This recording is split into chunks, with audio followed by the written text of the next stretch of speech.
പക്ഷം പിടിക്കാതെ വസ്തുത പറഞ്ഞാൽ ഏത് മാപ്ര ഉണ്ണി ബാലകൃഷ്ണൻ്റെ അഭിപ്രായത്തെയും പിന്തുണയ്ക്കും. വിമർശിക്കുക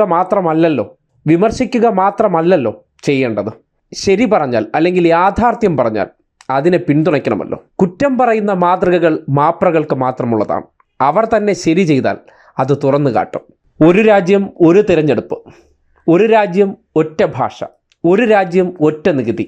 ഈ രീതിയിൽ ഈ രാജ്യത്തെ ഒരു സാമ്രാജ്യമാക്കി അതിൻ്റെ ചക്രവർത്തിയാക്കാൻ വേണ്ടിയുള്ള നീക്കം നടത്തുന്ന വിശ്വകുരുവും ടീംസിൻ്റെയും ഉദ്ദേശം എന്താണെന്ന് റിപ്പോർട്ടർ ചാനലിലെ ഉണ്ണി ബാലകൃഷ്ണൻ കൃത്യമായ ചില നിരീക്ഷണങ്ങൾ നടത്തി.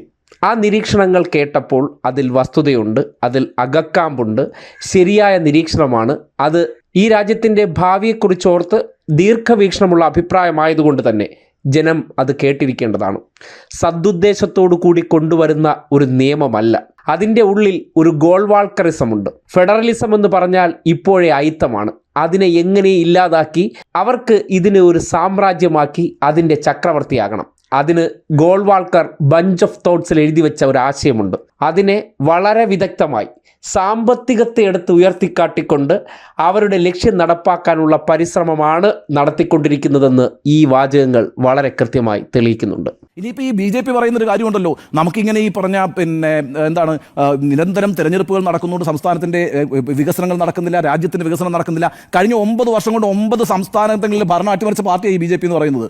9 വർഷം ഈ പറഞ്ഞ പാർട്ടി 2014 അധികാരത്തിൽ വന്ന നരേന്ദ്രമോദിയുടെ BJP കഴിഞ്ഞ 9 വർഷം കൊണ്ട് 9 സംസ്ഥാന ഗവൺമെന്റുകളെ അട്ടിമറിച്ചു. ആരൊക്കെയാണ് ഞാൻ പറഞ്ഞുതരാം. അരുണാചൽ പ്രദേശ്, ഗോവ, മേഘാലയ, മണിപ്പൂർ, മധ്യപ്രദേശ്, മഹാരാഷ്ട്ര, അതേപോലെ തന്നെ ഉത്തരാഖണ്ഡ്, കർണാടക, ഇങ്ങനെയുള്ള സംസ്ഥാനങ്ങളിൽ ഓരോ സർക്കാരുകളെയും അട്ടിമറിച്ചിട്ടുള്ളൊരു പാർട്ടിയാണ് ഇപ്പോൾ പറയുന്നത് ഒരു രാജ്യം ഒരു തെരഞ്ഞെടുപ്പ് എന്ന് പറയുന്നത്. അപ്പോൾ ഇതിനകത്തൊക്കെ എത്രത്തോളം ആത്മാർത്ഥതയുണ്ട്, എന്താണ് അവരുടെ ലക്ഷ്യം എന്നതിനെക്കുറിച്ചൊക്കെ എനിക്ക് സംശയങ്ങളുണ്ട്. ഇനി വേറൊരു പ്രധാനപ്പെട്ട കാര്യമുണ്ട്. അതായത് വെച്ചാൽ ഞാൻ നേരത്തെ പറഞ്ഞല്ലോ, ഈ രാജ്യത്തിൻ്റെ ഒരു ഫെഡറൽ സംവിധാനം എന്ന് പറയുന്നത്, അതിൻ്റെ വൈവിധ്യം എന്ന് പറയുന്നത് നമ്മൾ അംഗീകരിച്ചേ മതിയാകൂ. ഞാൻ നേരത്തെ സൂചിപ്പിച്ച പോലെ ചില മുന്നറിയിപ്പുകൾ നൽകാൻ വേണ്ടിയിട്ട് ഇത്തരത്തിലുള്ള ഓരോ തെരഞ്ഞെടുപ്പുകളും സഹായകരമായി മാറുന്നുണ്ട്. ഇനി മാത്രവുമല്ല, ഈ ദേശീയ തെരഞ്ഞെടുപ്പും അതേപോലെ തന്നെ സംസ്ഥാന തെരഞ്ഞെടുപ്പും ഒരേ സമയം നടക്കുന്നു എന്ന് വിചാരിക്കുക. എത്ര കൺഫ്യൂസിംഗ് ആണത് എന്നുള്ളതാണ്.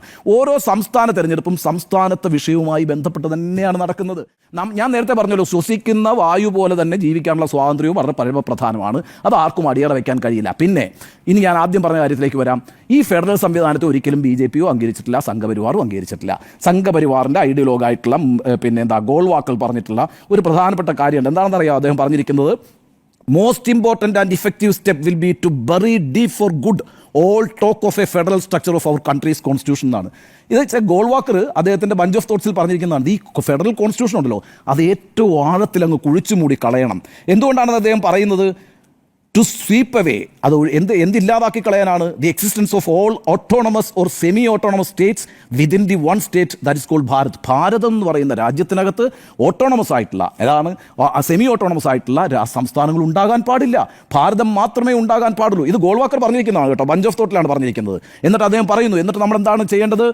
One country, one state, one legislator, one executive. ഒരു രാജ്യം, ഒരു ഭരണകൂടം, ഒരു നിയമനിർമ്മാണ സഭ, ഒരു എക്സിക്യൂട്ടീവ്. ഇങ്ങനെയായിരിക്കണം നമ്മുടെ രാജ്യം.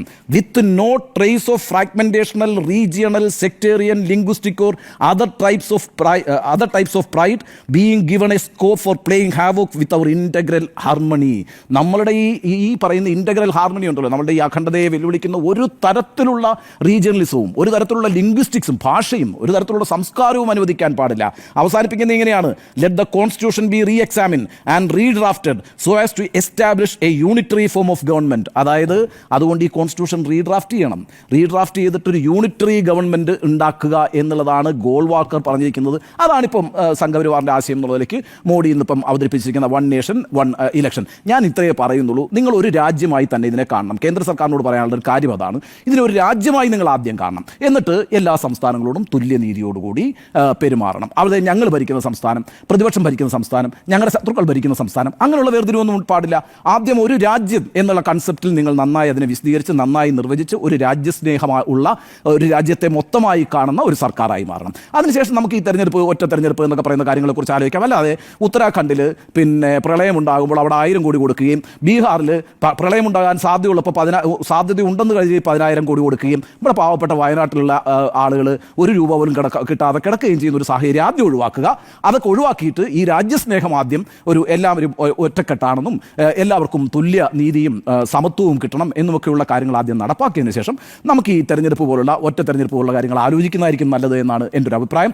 അതുകൊണ്ട് ഇത് ആൻറ്റി കോൺസ്റ്റിറ്റ്യൂഷണലാണ്, ആൻറ്റി ഫെഡറലാണ്. ഇതൊരു കാരണവശാലും അംഗീകരിക്കാൻ കഴിയില്ല. ഇതുമായി ബന്ധപ്പെട്ട് നിരത്തുന്ന ഒരു ന്യായത്തിനും ഒരു യുക്തിക്കും അടിസ്ഥാനമുള്ളതല്ല എന്നാണ് എൻ്റെ അഭിപ്രായം. വളരെ വിശാലമായ കാഴ്ചപ്പാടോടുകൂടി തന്നെയാണ് ഈ വിലയിരുത്തൽ നടത്തിയിരിക്കുന്നത്. പൊതുവെ ദേശീയ രാഷ്ട്രീയത്തെ സംബന്ധിച്ച് പലപ്പോഴും കഴിഞ്ഞ ലോക്സഭാ തെരഞ്ഞെടുപ്പ് കാലഘട്ടത്തിൽ ഇദ്ദേഹം നടത്തിയ വിലയിരുത്തലുകളെ പരിപൂർണമായി കണ്ടതും വിലയിരുത്തിയതുമാണ്. അക്കാലത്ത് ഇദ്ദേഹത്തിൻ്റെ നിഗമനങ്ങൾ, ഇദ്ദേഹം നടത്തിയ പല അഭിപ്രായ പ്രകടനങ്ങളും തെരഞ്ഞെടുപ്പിന് ശേഷം വളരെ കൃത്യമായി തന്നെ സംഭവിച്ചിരുന്നു.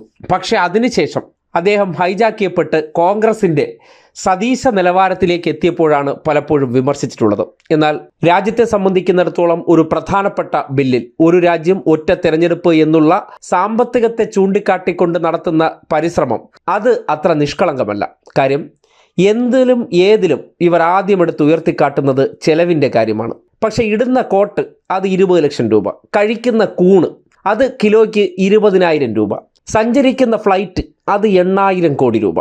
അങ്ങനെ സ്വന്തം കാര്യത്തിലും സ്വന്തം ആർഭാടത്തിലും ദൂർത്തിലും ഒരു വിട്ടുവീഴ്ചയും ചെയ്യില്ല. നികുതിപ്പണമെടുത്ത് റൈബൺ ഗ്ലാസും വെച്ച് 20 ലക്ഷത്തിൻ്റെ കോട്ടുമിട്ട് ചെത്തി നടക്കുന്ന ആൾ ഇപ്പോൾ ഈ ഒരു വലിയ തെരഞ്ഞെടുപ്പ് ചെലവ് എന്നുള്ള നിലയ്ക്ക് ഇതിനെ ഹൈലൈറ്റ് ചെയ്ത് കൊണ്ടുവരുന്നത് ഇതിനെ എല്ലാം കൂടി ഒറ്റ രാജ്യമാക്കി ബാക്കി ഫെഡറൽ സിസ്റ്റത്തെ തകർത്തുകൊണ്ട് ഒറ്റയ്ക്ക് അരിയിട്ട് വാഴണം, അതാണ് ആഗ്രഹം. ആ അരിയിട്ട് വാഴാനുള്ള തന്ത്രത്തെയാണ് മനസ്സിലാക്കേണ്ടത്. നേരത്തെ പല സ്റ്റേറ്റുകളിലെയും ഭരണം അട്ടിമറിച്ച് അവിടെ MLA-മാരെ മറുകണ്ഠം ചാടിച്ച കുതിരക്കച്ചവടം നടത്തി തിരഞ്ഞെടുപ്പ് നടത്തിയതിന് ചെലവില്ല. അതൊക്കെ ഫ്രീ ആയിട്ടായിരിക്കും നടത്തിയിട്ടുള്ളത്. ഇതൊക്കെ ഒരുതരം തട്ടിപ്പാണ്. രാജ്യത്ത് അധികാരത്തിൽ വന്നതിന് ശേഷം സകലതിലും നടത്തിയിരിക്കുന്ന ഇടപെടൽ എന്താണെന്നൊന്ന് പരിശോധിച്ചാൽ ജനങ്ങളുടെ ജീവിതം 107-ാം സ്ഥാനത്ത് നിന്ന് പട്ടിണിയുടെ കാര്യത്തിൽ 120-ൽ എത്തിക്കാൻ കഴിഞ്ഞ വൈദഗ്ധ്യമാണ്. ഒരു രാജ്യത്ത് ഏറ്റവും കൂടുതൽ പട്ടിണിക്കാർ കൂടുന്നുണ്ടെങ്കിൽ അത് തന്നെയാണ് അവിടുത്തെ ഭരണത്തിൻ്റെ ഏറ്റവും വലിയ പരാജയം. അതുകൊണ്ട് ഈ നാട്ടിൽ ആദ്യ ആവശ്യം ഒരു രാജ്യം ഒരു തെരഞ്ഞെടുപ്പൊന്നുമല്ല. ഈ നാട്ടിൽ 8,000 കോടി രൂപയുടെ ഫ്ലൈറ്റ് ഒറ്റയ്ക്ക് സഞ്ചരിക്കാൻ ഒരാൾക്ക് അതല്ല വേണ്ടത്. ആ പൈസ എടുത്ത് സാധാരണക്കാരായിട്ടുള്ള മനുഷ്യരുടെ പട്ടിണി മാറ്റുകയാണ് വേണ്ടത്. കോടിക്കണക്കിന് മുടക്കി ഒരു വലിയ പാർലമെൻറ്റ് മന്ദിരമായിരുന്നില്ല ഈ നാടിൻ്റെ ആവശ്യം. ആ പണമെടുത്ത് ചെലവാക്കിക്കൊണ്ട് ഈ നാട്ടിലെ ദരിദ്ര നാരായണന്മാരുടെ വീട്ടിലെ ഒരു നേരത്തെ അന്നം ഉറപ്പാക്കുക എന്നുള്ളതാണ്. 3,500 കോടി രൂപയ്ക്ക് ഒരു ശിവജി പ്രതിമ ഒരു മാസത്തിനകം നിലംപൊത്തി. 3,500 കോടി രൂപ വിശ്വഗുരുവിൻ്റെ വീട്ടിൽ നിന്ന് എടുത്തുകൊണ്ട് വന്നതല്ല. ഈ നാട്ടിലെ പാവപ്പെട്ടവൻ്റെ മേൽ നികുതി ചുമത്തി അത് പിഴിഞ്ഞെടുത്ത് കൊണ്ടുവന്ന് ഇങ്ങനെ തല്ലിപ്പൊട്ടിച്ച് ധൂർത്തടിച്ച് കളയുന്ന ആ പണം 2 ലക്ഷം രൂപ വെച്ച് ഓരോ പാവപ്പെട്ടവൻ്റെ കയ്യിൽ കൊടുത്തിരുന്നെങ്കിൽ അവൻ്റെ ജീവിതം ഒന്നുകൂടി കരുപിടിപ്പിക്കപ്പെട്ടേനെ. അത്തരം പ്രവർത്തനങ്ങളൊന്നും ചെയ്യാതെ ഒറ്റ രാജ്യം ഒരു ചക്രവർത്തി മനസ്സുമായി നടത്തുന്ന ഈ പ്രവർത്തനം ഉണ്ണി ബാലകൃഷ്ണൻ പറഞ്ഞു വെച്ച നിരീക്ഷണത്തെ അടിസ്ഥാനപ്പെടുത്തി തന്നെ പറയുകയാണ്, അത് കേവലം നിഷ്കളങ്കമായിട്ടുള്ള തീരുമാനമല്ല. അതിൻ്റെ പിന്നിൽ കൃത്യമായിട്ടുള്ള ഗോൾവാൾക്കറിസത്തിൻ്റെ ഗൂഢാലോചനയുണ്ട് എന്ന് അവിതർക്കിതമായി പറയാം.